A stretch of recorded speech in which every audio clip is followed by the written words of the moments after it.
Lieutenant Frank Jackson, Defensive Technology Training Center, LLC. What we're going to do today is advise you of some of the training that we have available right here in South Carolina. We're going to go step by step some of the training that we do, and this is not going to be all inclusive. This is going to be some of what we do. We have experience and we train law enforcement, security agencies, and civilians, those who don't have all of the training like former law enforcement or prior military folk have, but we want you to be able to protect yourself, your family, and your loved ones. So this is the place that you need to be to get the training that you need. Our cadre of instructors here at Defensive Technology consists of instructors with over 180 years of experience. That experience comes from SLED, National Rifle Association, Criminal Justice Academy, and former military and security instructors. What we're going to do today is allow you to see some of the training that we provide for you, and right here in South Carolina. This training that you're going to see is not all inclusive to what we do. Behind me we have what we call a pit. The pit has a 360-degree area where you can shoot from a berm with inside the berm. The berm is 24 feet thick, 12 feet high, and inside the berm we have different types of targets for different types of scenarios. We do church security, we do church training, we do tactical training, basic, advanced, and shooting on the move, and you're going to see just a part of what we do here at Defensive Technology.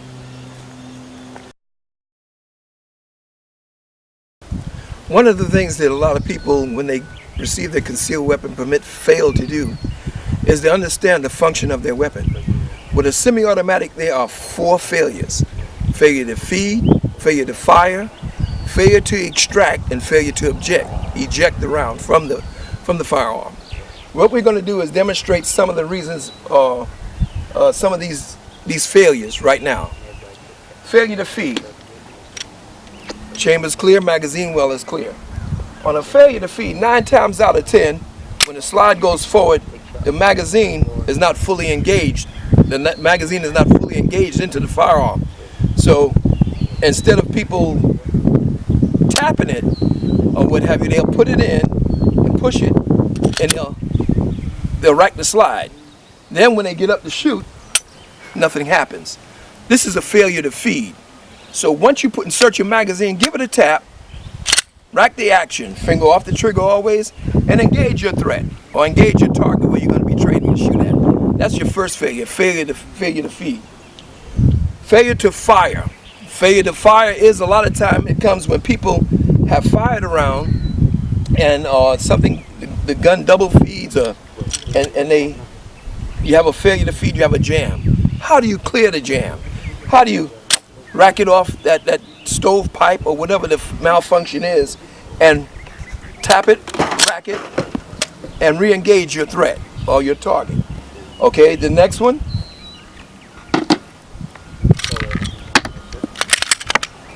The next one is failure to extract. One thing I like about a Glock, and I'm not a Glock lover, but one thing I like about it comes apart so easily. When you have a failure to extract, on each semi-automatic we have what we call an extractor. Your extractor is the part that's on the slide that when the round is fired, it pulls the round out of the chamber of the barrel. Okay, it pulls it out. Now your extractor, if there's something wrong, if it's broken, if the spring is weak or what have you, it will not extract. You've got a problem. Then you'll have to lock back your slide, pull that casing out or something. Your last but not least is the failure to eject. This is your ejector here. When the round is in the magazine and it comes back, when that slide pulls that extracted round out, it hits this little piece right here, and that piece is called an ejector. All semi-automatics function the same way. All semi-automatics have that same failure. failure to feed, failure to fire, failure to extract, and failure to eject. We teach you how to clear those jams and re-engage by setting up on the table different types of jams.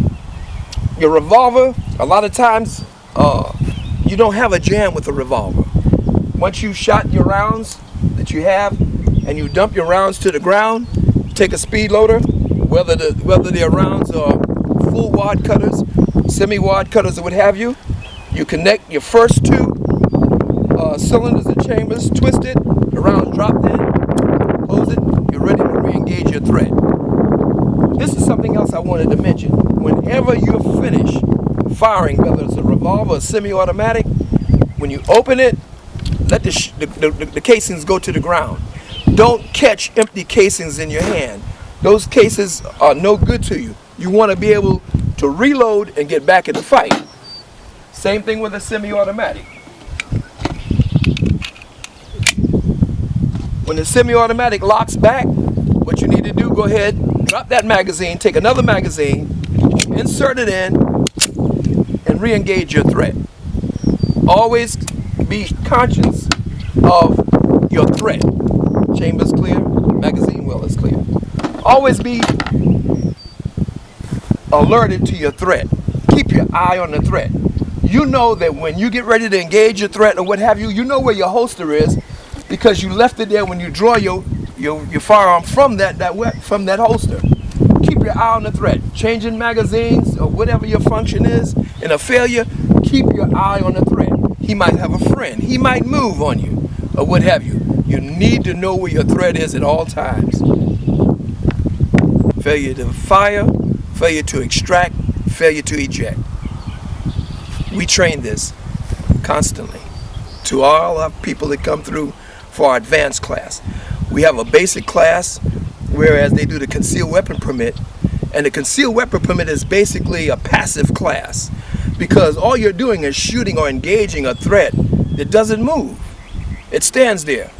We teach active shooting beyond the CWP, advanced and tactical, shooting on the move and so on. Now we're going to go to another phase of our training. Once again, we're going to demonstrate. After you fired your last round, what you're going to want to do is reload as quickly as you possibly can after you engage your threat.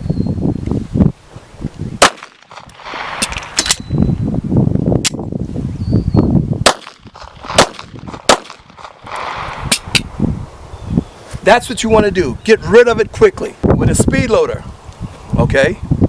Now, what we're going to do, we're going to actually show you how to reload the revolver, and we're going to be using wad cutters. What you want to do is use a semi-wad cutters because a lot of times wad cutters give you a nice clean hole, but they're used for competition.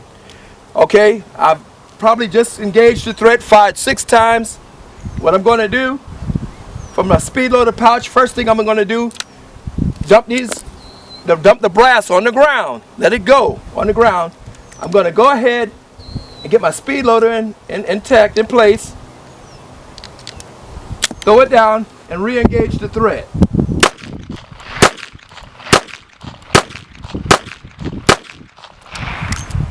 Drop them on the ground. Don't catch brass in your hand.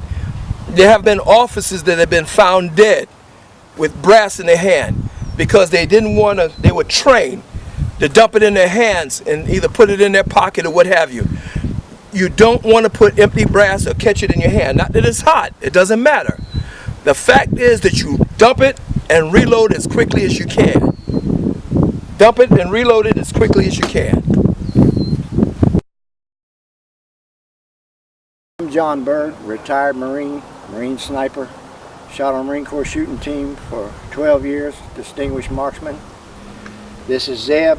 He's had 2 tours in Iraq, 2 tours in Afghanistan. I had a tour where I was a scout sniper in Vietnam.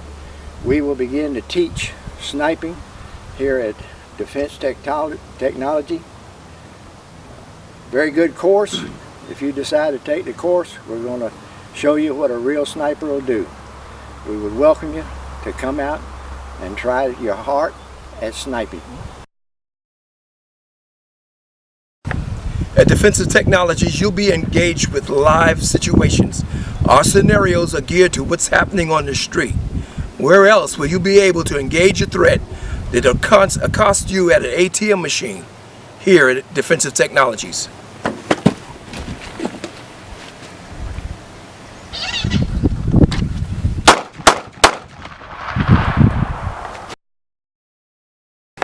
At Defensive Technology, we use active shooting type targets.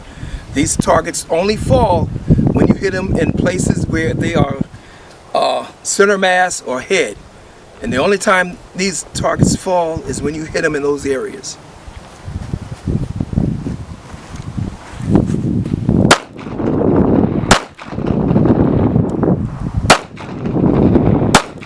Mass. Yes. Very good. Finger off the trigger, recover the holster. Okay. This is what happens when you engage a threat and you're just shooting passively at paper. There's no action to it. You shoot targets that have action. You have to hit them in vital areas for them to react. That's an action target scenario.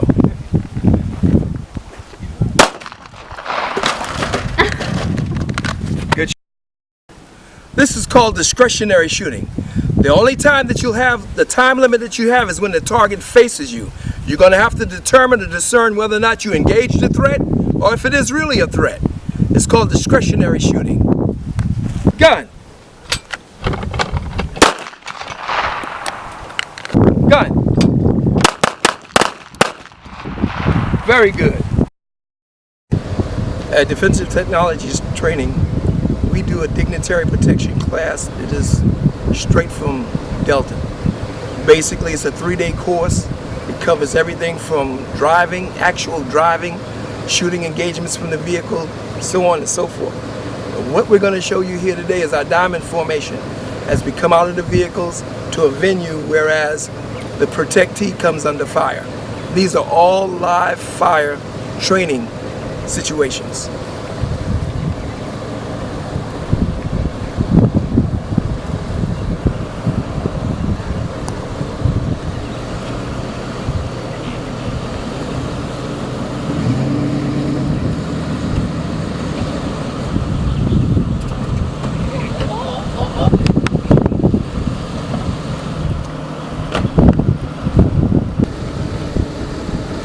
God, put on the top.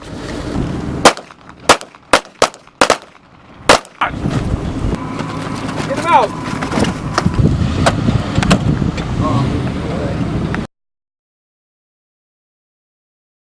This is a situation. You're riding in your vehicle, you stop at a traffic light, or you just left the ATM machine, or somebody pulls up behind you, and you've got a threat on your passenger side trying to get into your vehicle. This is what we train you to do to take care of.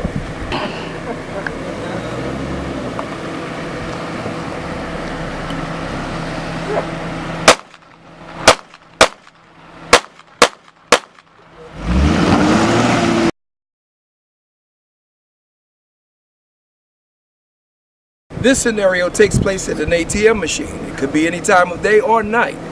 When you go to the ATM machine from your vehicle and a threat approaches you or presents itself, how do you react? You don't know, because you haven't trained for it. You can train for it here at Defensive Technologies.